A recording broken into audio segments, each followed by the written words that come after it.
আকাশ প্রতিরক্ষা সক্ষমতা জোরদারে সামরিক ড্রোন উৎপাদন কারখানা স্থাপন করতে চাইছে বাংলাদেশ।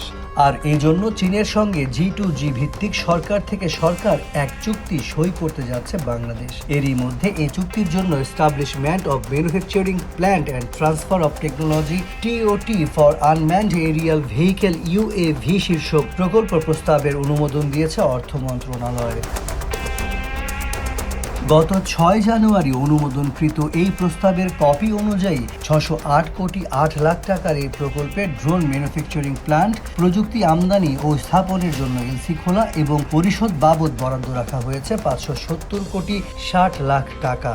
এর মধ্যে চলতি অর্থ বছরে 106 কোটি টাকা, আগামী 2026-27 এবং 2027-28 প্রত্যেক অর্থ বছরে 155 কোটি টাকা করে এবং 2028-29 অর্থ বছরে প্রায় 154.60 কোটি টাকা পরিশোধ করতে হবে।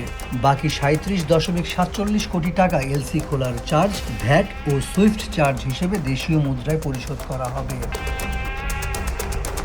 এ বিষয়ে অর্থ উপদেষ্টা সালেউদ্দিন আহমেদ জানান, ড্রোন কারখানায় স্থাপন বা যুদ্ধবিমান আমদানির বিষয়ে আমি কোনো মন্তব্য করব না। কোন দেশ থেকে যুদ্ধবিমান কেনা হবে এ নিয়ে অনেক আলোচনা চলছে, তাই এখনই ড্রোন বা যুদ্ধবিমান নিয়ে কিছু বলছি না।